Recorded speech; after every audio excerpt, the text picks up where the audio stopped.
Coba yang sudah langsung geser, Pak. Yang sudah langsung geser, Bu. Tolong.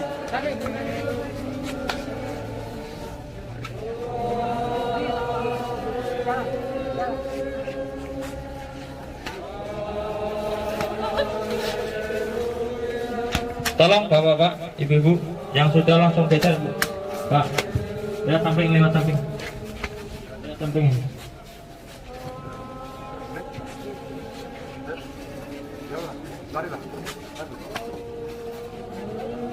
Tolong ya, tetap di tempat. Pak Pastor biar keliling aja. Ayo Pak, ayo Pak. Ayo Pak.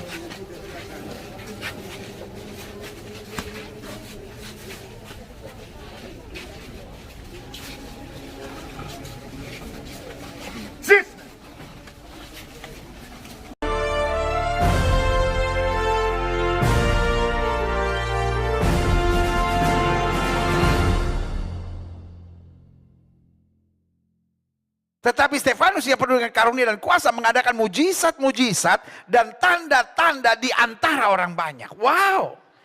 Saudaraku yang kasih dalam Tuhan. Ini yang saya beri nama penginjilan. Dia menginjil bukan karena kemampuannya berkata-kata, dia menginjil bukan karena pengetahuan Alkitabnya, tapi dia menginjil karena kasih yang ada dalam hatinya. Roh Tuhan, iman yang ada padanya. Sehingga dia mau berbagi, dia mau menolong. Itulah prinsip penginjilan. Jangan menginjil kalau hanya ingin mau merubah orang. Yang ada hanya kearoganan kita. Yang ada akhirnya hanya manipulasi kita. Penginjilan harus dimulai dengan kasih. Karena kita mengasihi jiwa-jiwa. Kenapa kita berdoa buat yang sakit? Masa bodoh lah orang mau bilang, apa itu karismatik, doa buat orang sakit, doa buat orang sakit, murahan. Injil gak bisa dijual murahan seperti itu. Saudaraku biarin deh, saya mengasihi, ada orang sakit, saya gak bisa bawa dia ke dokter karena saya bukan dokter, tapi saya bisa mendoakan, itu sajalah yang saya buat lah. Kalau orang itu gak sembuh kan gak apa-apa, saya kan gak salah, saya kan cuma mengingatkan dia. Kalau dia mau ke dokter, dia bisa bayar dokter, silahkan. Saya hanya menguatkan imannya supaya dia jangan putus asa. Saya doakan kesembuhan baginya. Kalau Tuhan mengerjakan mujizat juga bisa. Tapi kalau dia nggak sembuh, minimal dia masih punya iman. Begitu banyak orang yang pergi ke rumah sakit juga mati. Bayarnya udah ratusan juta. Dioperasi, tetap mati. Kenapa sih hati sudah busuk benar gitu? Selalu menyerang pendeta, selalu menyerang pendeta. Apa yang kami buat? Kami cuma berdoa buat orang sakit. Karena kami mengasihi. Karena kami ingin dia sembuh. Kami bukan mau terkenal. Kenapa kami mendoakan yang sakit? Karena kami pernah sakit. Dan waktu kami sakit, kami nggak punya uang untuk bayar dokter. Salahkah? Saya hanya mengajak pendeta-pendeta yang hamba-hamba Tuhan, orang-orang percaya yang masih punya hati, yang mengasihi. Doakan orang sakit. Banyak orang sakit menjadi tambah parah, bukan karena nggak bisa ke dokter, tapi karena dengar vonis dokter yang menakutkan. Dan jangan pernah doakan orang sambil bilang jangan pergi ke dokter. Dia mau ke dokter, doakan supaya tangan dokter dipakai Tuhan. Salahkah doa itu? Kalau dia minum obat, obatnya kita doakan supaya dipakai Tuhan untuk mengerjakan mujizat. Kalau dokter nggak berani bilang bahwa obat ini menyembuhkan, dokter cuma bilang, ya ini obat kami berikan, semoga cepat sembuh. Kalau nggak sembuh balik lagi, itu kalimat dokter. Saya berdoa. Mulut-mulut kotor yang selalu menghina pelayanan-pelayanan kesembuhan. Disadarkan Tuhan. Kami hanya mengasihi. Karena kami berdoa. Bos, mungkin engkau menghina pelayanan-pelayanan kesembuhan karena kau bisa bayar dokter, bos. Karena kau bisa ke rumah sakit. Sadarkah engkau begitu banyak orang gak bisa ke rumah sakit? Sadarkah engkau begitu banyak orang gak bisa bayar dokter? Dia cari pendeta, bukan karena apa-apa. Karena memang gak bisa bayar. Lalu salahkah kami mendoakannya? Kami bukan mau cari nama. Kami juga nggak bilang saya bisa. Kami selalu bilang Yesus bisa. Saudara ini hatinya busuk, memelintir. Dibilang hamba-hamba Tuhan cari nama. Saya mendoakan orang sakit. Tapi saya nggak perlu cari nama, karena bukan nama saya yang bisa menyembuhkan. Saya tidak pernah bilang, saya berdoa dalam nama Gilbert, maka kamu sembuh. Busuk mulutmu itu.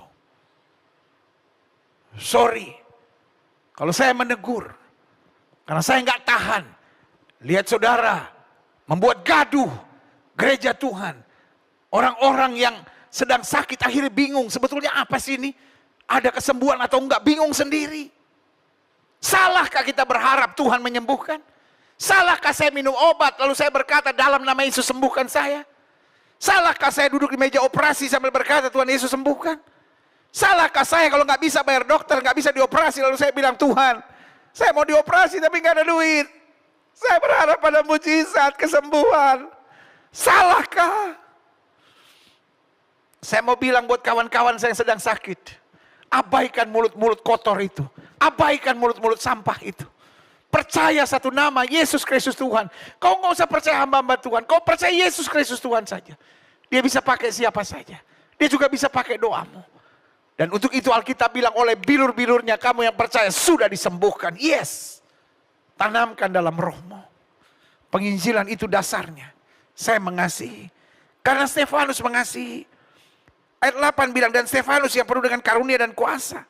Mengadakan mujizat-mujizat dan tanda-tanda di antara orang banyak. Why? Bukan mau nonjolkan diri. Kita kalau doa orang sakit gak pernah bilang dalam nama Gilbert. Dalam nama pendeta Udin. Dalam nama pendeta Amir. Tidak. Kita mau tinggikan satu nama yang memang punya kuasa. Boleh gak sih stop dengan kegaduhan-kegaduhan yang gak jelas ini. Engkau kayak mencari-mencari sensasi.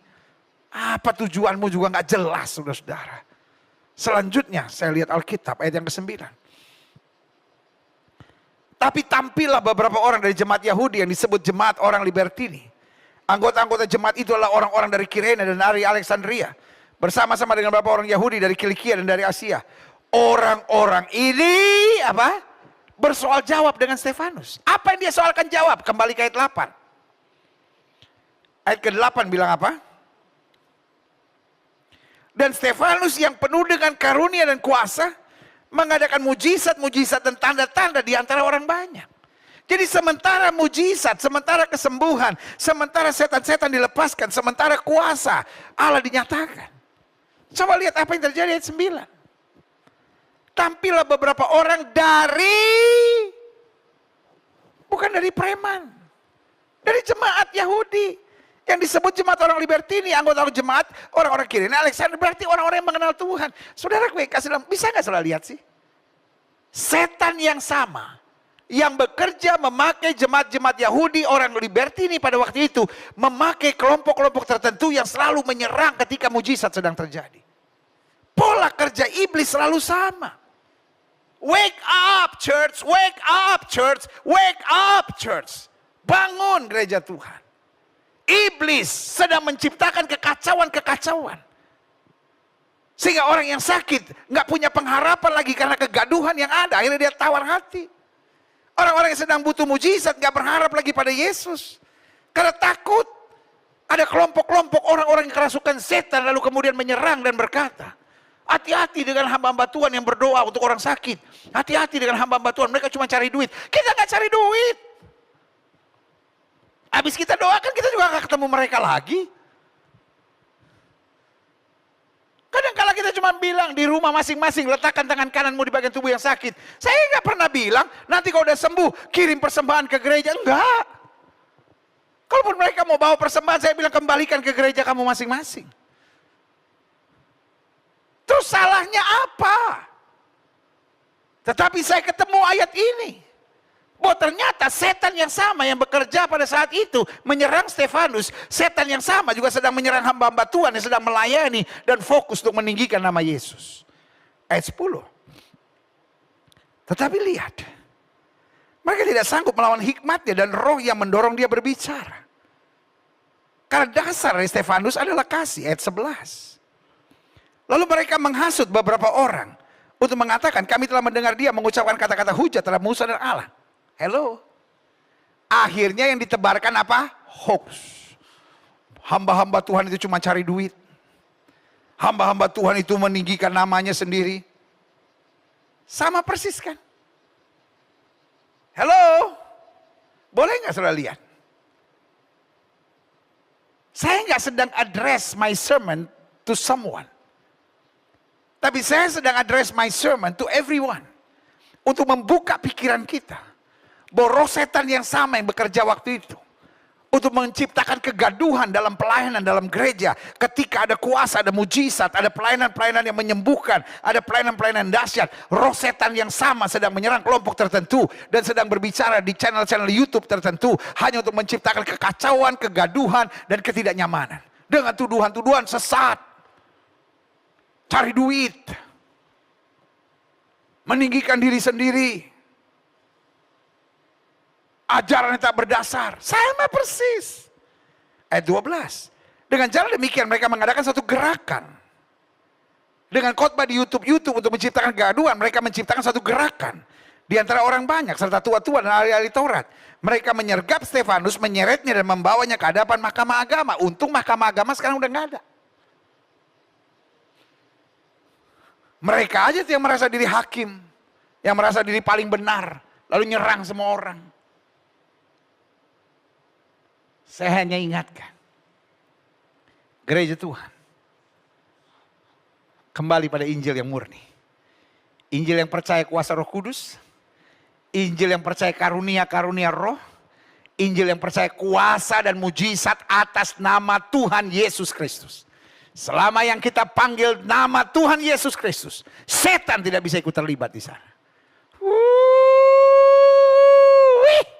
Amin. Alkitab bilang mintalah Roh Kudus. Tidak pernah Tuhan memberikan batu untuk anak-anak yang minta roti. Kalau kita minta kesembuhan dari Tuhan Yesus, nggak mungkin yang datang setan. Nama Yesus terlalu berkuasa. Kenapa? Saudara nggak percaya lagi nama Yesus berkuasa? Saudara pikir kita memanggil-manggil nama Yesus, tiba-tiba setan yang bisa datang? Waduh. Aturan dari mana itu saudara? Lihat selanjutnya. Ayat 13. Lalu mereka memajukan saksi-saksi palsu. Wah. Orang udah hatinya busuk. Kesaksian-kesaksian palsu pun dipakai. Orang ini terus-menerus mengucapkan perkataan yang menghina tempat kudus ini dan hukum Taurat. Iya kan? Selalu ujung-ujungnya, wah ini menghina Yesus. Wah ini sesat. Wah ini gak pakai Alkitab. Ini comot-comot ayat. Loh, ayatnya jelas kok. Oleh bilur-bilur Yesus kamu yang percaya disembuhkan. Kalau ada yang sakit, panggil penatua, doa dengan minyak, lalu mujizat Tuhan dinyatakan. Simple. Iya kan? Ayat 14, sebab kami telah mendengar dia mengatakan bahwa Yesus orang Nazaret itu akan merubuhkan tempat ini dan mengubah adat istiadat yang diwariskan oleh Musa kepada kita. Semua orang yang duduk dalam sidang mahkamah agama itu menatap Stefanus. Lalu mereka melihat muka Stefanus sama seperti muka seorang malaikat. Mereka gregetan, kenapa lihat muka Stefanus penuh dengan kemuliaan Tuhan. Saudaraku, makin kau melayani, makin banyak orang gregetan lihat saudara. Tapi ini yang saya mau bilang. Maju terus.